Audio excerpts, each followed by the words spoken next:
एक फल देते हैं और आत्मजीव जी से कहते हैं ये फल जाकर के अपने पत्नी को खिला देना और अपने पत्नी से कह देना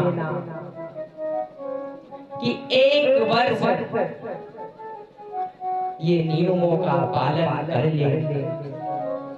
वो ऋषि मुनि आत्मदेव जी से वो नियम बताते हैं कि सत्यम शौचम दया दान मेघ भद्रम तु भोजनम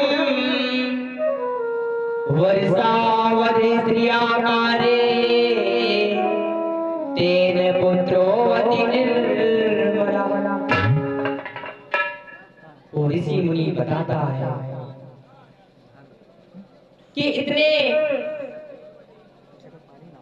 कर्मों का फल, ये इतने कार्य तुम्हारी पत्नी को करना होगा, तभी जाके तुमको पुत्र मिलेगा।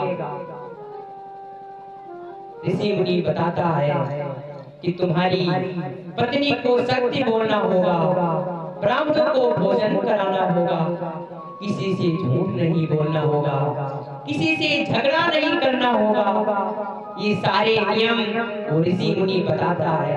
आत्मदेव जी घर आए और वो फल धुंधली मैया को देते हैं। धुंधली मैया से सारी कहानी आत्मदेव जी बताते हैं। कहानी बताते हैं, धुंधली मैया सोचती है कि अब अगर मैंने ये फल को खा लिया तो मैं किसी से झूठ नहीं बोल पाऊंगी, किसी से झगड़ा नहीं कर पाऊंगी। अगर किसी से झगड़ा नहीं कर पाऊंगी तो मेरा भोजन नहीं पचेगा। यही सारी कहानी सोच रही है। तब तक उधर उनकी एक बहन आ जाती है, धुंधली की। धुंधली की बहन आई। धुंधली की बहन से धुंधली ने सारी कहानी अपनी बहन से बताया कि तुम्हारे जीजू ये फल लाए हैं, इतने नियम मुझे बताए हैं और ये फल खाने को मुझे दिए हैं। और धुंधली सोचती है और सारी कहानी अपनी बहन से बताती है। बहन ने एक उपाय सोचा और अपनी बहन से बताया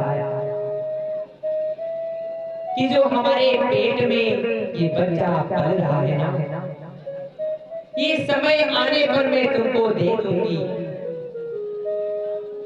धुंधली मैया सोचती है और कहती है चलो ठीक है, आप मुझे बच्चा तो दे देंगी, पुत्र अपना मुझे दे देंगी समय आने पर, लेकिन मैं ये फल को क्या करूं? धुंधली की बहन कहती है ये फल जाकर के द्वार पर बंधी हुई गाय उसको खिला दीजिए। वो फल धुंधली जानती है, उस गाय को खिला देती है। और समय देखिए ना उधर आत्मदेव जी के पुत्र है ना गाय के कोई बछड़ा होता। जैसा घर वैसा द्वार, ना गाय के संतान है ना आत्मदेव जी के संतान।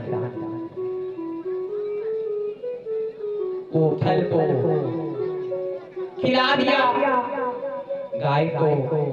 उधर समय बीतता गया। धुंधली मैया गर्भवती होने का नाटक करती गई। धीरे धीरे समय आया। उधर धुंधली मैया अपने पेट पर तकिए का इस्तेमाल करके, तकिए बांध करके अपने पति को जलाती है मैं गर्भवती। धीरे धीरे समय बीतता गया। समय आ गया 9 महीने के बाद धुंधली की बहन के एक पुत्र होता है। वो पुत्र उनकी बहन ला करके धुंधली के पास में लेटा देती है। जैसे ही धुंधली मैया को पता चला कि मेरे पुत्र भयो है। धुंधली मैया बहुत मगन हो गई। सारे गांव वासी हल्ला मचाने लगे, शोर मचाने लगे, सहनाइयां गाने लगे। देखिए जिसके संतान नहीं होती ना महाराज, अगर उसके हो जाए तो बहुत खुशी होती है। आज महादेव जी की कोई संतान नहीं थी, बहुत वर्षों के बाद एक पुत्र हुआ है।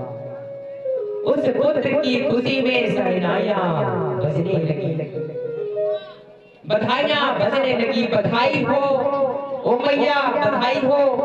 का भयो है? लालो भयो है। आइए हम सभी बधाइयां गाते हैं कि धुंधली जी के अंगना बजी रही आज बधाई। धुंधली जी के अंगना बजी रही आज बधाई। बधाई हो।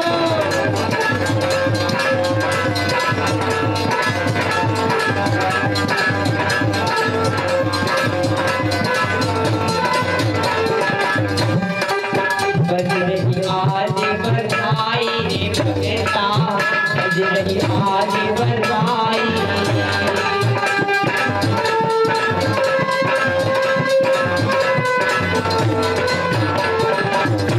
धुंधली जी के अंगना बज रही आज बधाई। धुंधली जी के अंगना बज रही आज बधाई।